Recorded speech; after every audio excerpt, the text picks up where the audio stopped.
Hello, ladies and gentlemen. Welcome back to day 5 of chapter 2. This is section 2.2. We are on our third day of this section. We are going to be looking at assessing normality. And by the end of this lesson, you should be able to determine whether a distribution of data is approximately normal from graphical and numerical evidence. All right. By the end of this lesson, I suggest that you try these problems. Let's dive in. So, as I said, we are in section 2.2, day 3, assessing normality. And you can read this information in pages 131 to 133.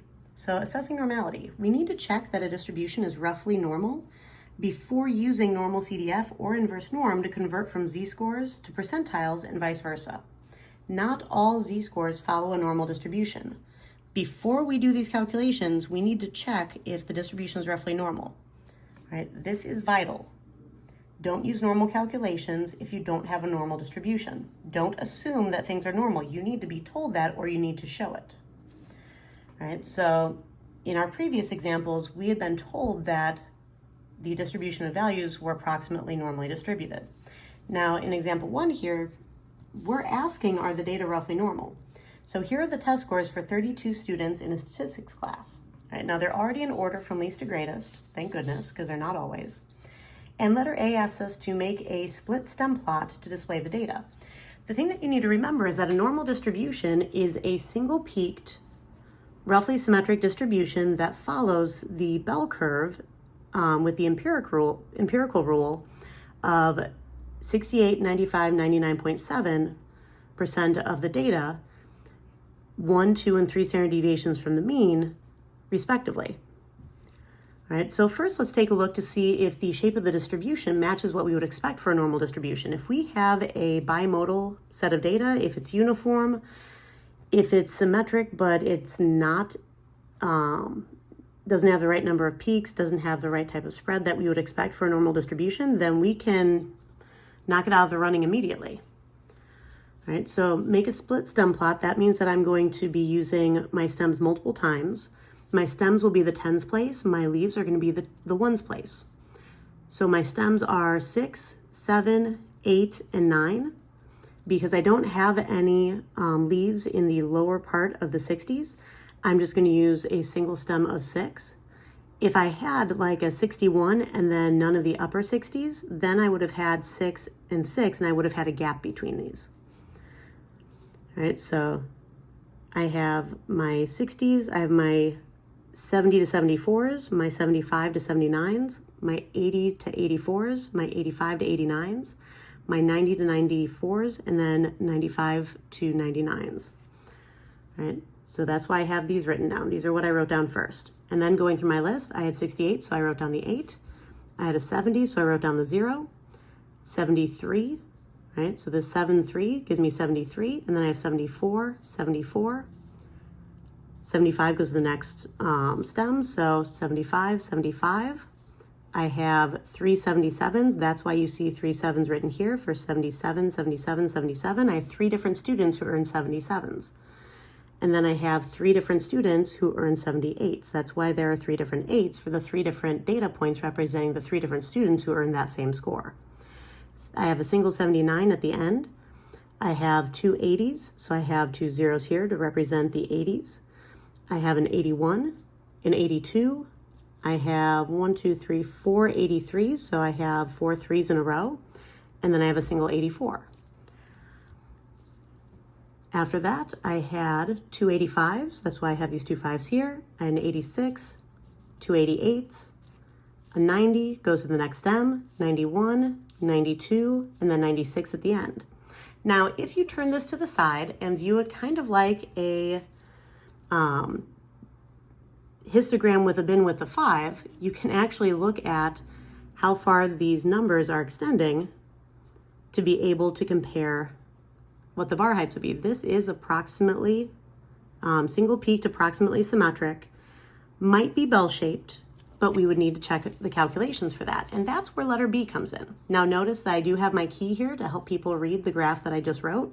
Just this graph is not sufficient. Don't forget your key. 9/6 represents a student with a score of 96. This tells people how to read the stem and the leaves to put them back together to the data points they came from. All right, so letter B is asking me the mean of this distribution is 81.031, has a standard deviation of 6.508. What percent of the values are within 1 standard deviation of the mean, within 2 standard deviations, and within 3? If this is actually an approximately normal distribution, sorry, the sun is creeping in here, so I'm going to move us to the side so we can keep going without the glare. I hope that's easier to read. Sorry about the shaky camera for a minute. Real life, so, you know, yeah, bloopers built in. So within 1 standard deviation, we should expect to see about 68% of the data if we're following the empiric rule. All right. Keep in mind this distribution that I showed you last time. So within 1 standard deviation, we have 68% of the data. Within 2 standard deviations, 95 between. Within 3 standard deviations, 99.7% of the data between. So when we calculate the percent of values that are within 1 standard deviation of the mean, we would expect it to be close to 68%. Within 2 standard deviations, close to 95%. Within 3, close to 99.7%.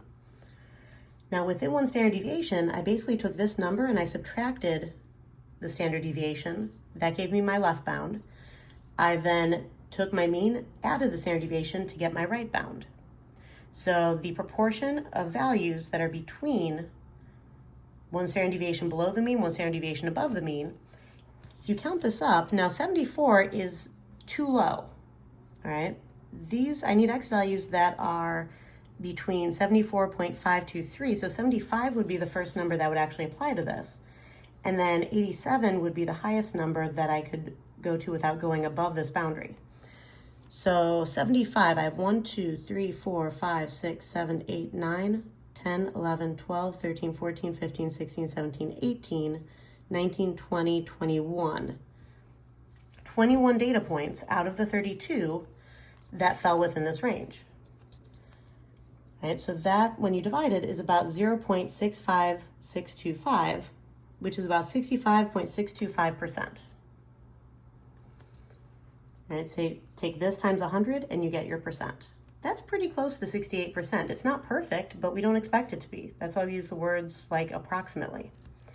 Now within 2 standard deviations of the mean, we have, let's see, if we take this minus our standard deviation, actually I took this one minus our standard deviation to go one more to the left. That's how I got the 68.015.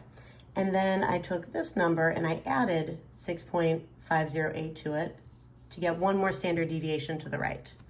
All right, so I basically I lowered this boundary by my standard deviation and I increased this boundary by my standard deviation to go further from the mean, that same distance.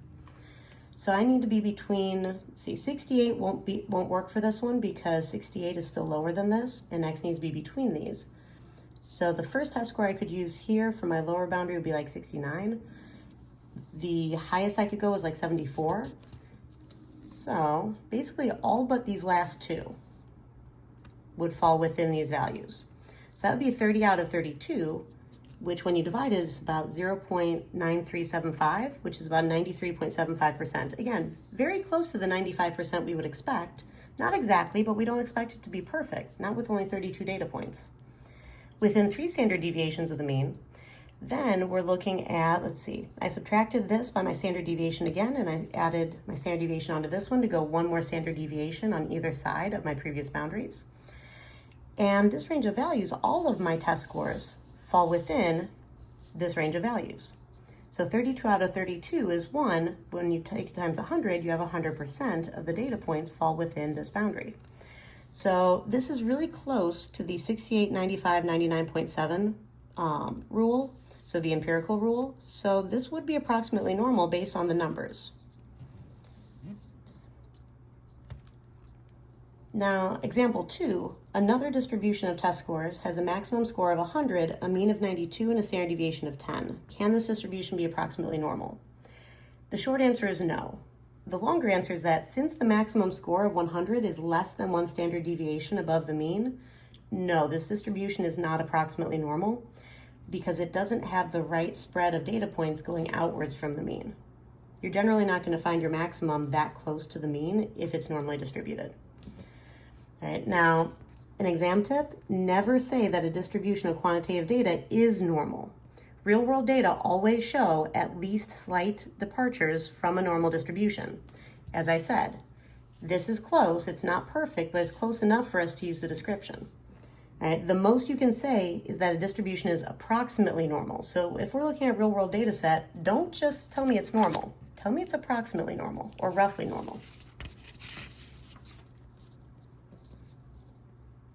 All right, that sun is creeping in on me again. Let me see what I might be able to do to prevent too much. No, I think we might just have to put up with it, unfortunately. So I'll try to block it with my body as I'm filming. All right, so real world problems while filming. Now, you can read the rest of this information on pages 133 to 136.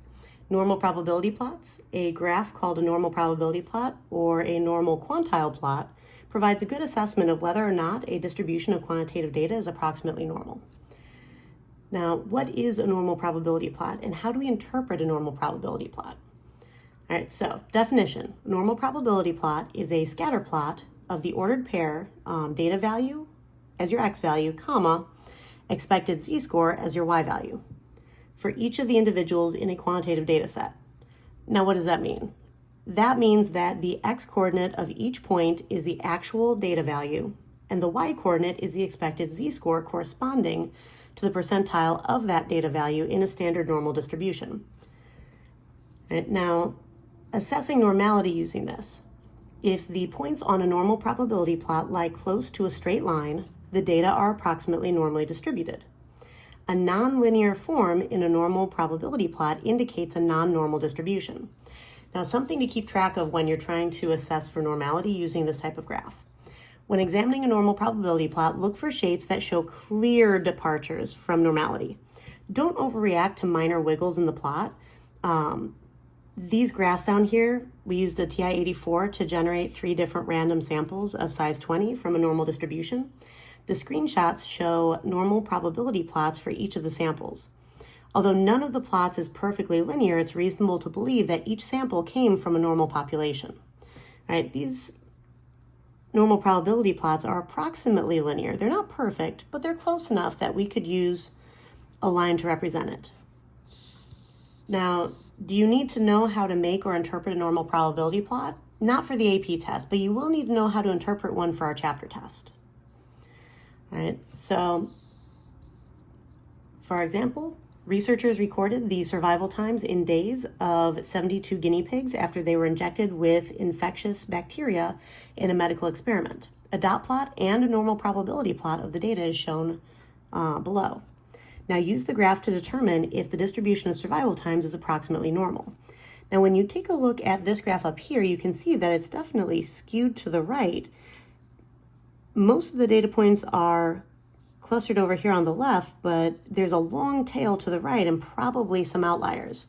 You can see the fact that you have a giant cluster of points here, but then that the data is kind of stretching off to the right as you're getting further and further out, and it has this distinct curve. Right? When most of your points are clustered on the left and then you have just a few points kind of stretching out from the curve to the right, that is an indicator of a right skewed distribution like you see in the dot plot above. So the normal probability plot is clearly curved. Now this indicates that the distribution of survival time for the 72 guinea pigs is not approximately normal. If this were roughly linear, then it would be approximately normal, but it is very clearly not. All right, so I would like for you to try these problems ahead of time, and I will see you in class.